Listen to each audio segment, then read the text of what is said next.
दुखद घटना रही है। और जो उनका परिवार है उनसे भी हम जिला प्रशासन की ओर से सहानुभूति व्यक्त करते हैं। तो कल इस संदर्भ में एक बैठक का आयोजन किया गया है जिसमें कि पुलिस और हमारे ADM, AC, commissioner, sorry, EOMC Hamirpur और सेक्रेटरी नगर परिषद पंचायत भोटा, सुजानपुर और Nadaun, deputy commissioner state taxes and excise, assistant commissioner food safety और अन्य विभागों के अधिकारी यहाँ पर उपस्थित रहे, जिनके साथ इस बारे में विस्तार से चर्चा की गई। टूरिज्म से भी यहाँ प्रतिनिधित्व था। तो जो डिस्कशन में हमारे निकल कर आया कि अभी तक जो पीजीज यहाँ चल रहे हैं उसमें पूरे प्रदेश से बच्चे आकर रह रहे हैं, और इसके अलावा वर्किंग पॉपुलेशन जो है वो भी पीजी का यूज कर रही है।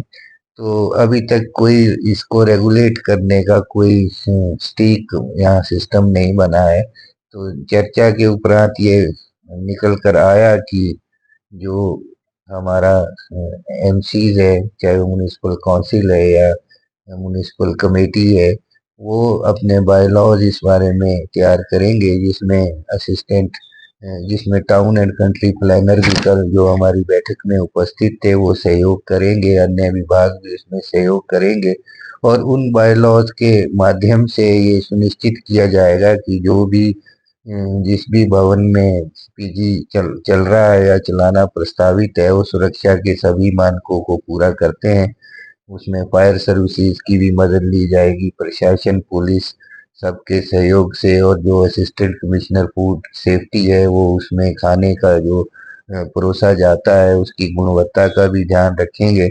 और उसके उन सब सुविधाओं को अगर जिन पीजीज में नहीं है उनको उनकी जो मान्यता है या उनको चलाने से हम प्रतिबंधित भी कर सकते हैं।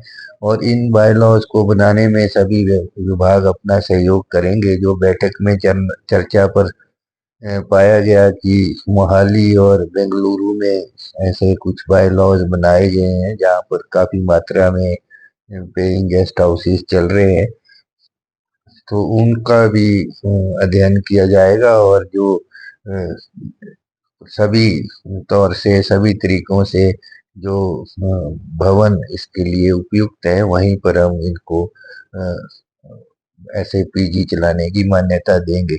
उसके अलावा सुरक्षा के जो संदर्भ में भी बातचीत हुई, कई गर्ल्स के पीजीज हैं या महिलाएं जो वर्किंग वुमेन है वहाँ रहती हैं, तो पुलिस भी उन सब का रिकॉर्ड रखेगी। और भवन मालिक जो है उसका भी इसमें कि जो भी उसका आपराधिक बैकग्राउंड है, कोई ऐसी पृष्ठभूमि तो नहीं है, वो सब चीजें भी देखी जाएगी। उन एरियाज में गश्त बढ़ाई जाएगी, क्योंकि ऐसे भी प्राय देखा जाता है कि कुछ तरफ से ऐसी शिकायतें आती हैं कि असुरक्षित महसूस करते हैं बच्चे। तो उन भवनों पर भी नज़र सारी तरह से रखी जाएगी। और जल्द ही ये बायलॉज जो बनकर आएंगे इसका सभी जो डिपार्टमेंट जिनको मैंने आपको बताया है, टूरिज्म डिपार्टमेंट भी यहाँ इस पे इन्वॉल्व किया गया था, तो वो सब उसको अध्ययन करेंगे उसका। और जल्दी विद इन 1 मंथ हम इन बायलॉज को यहाँ पर लागू करेंगे।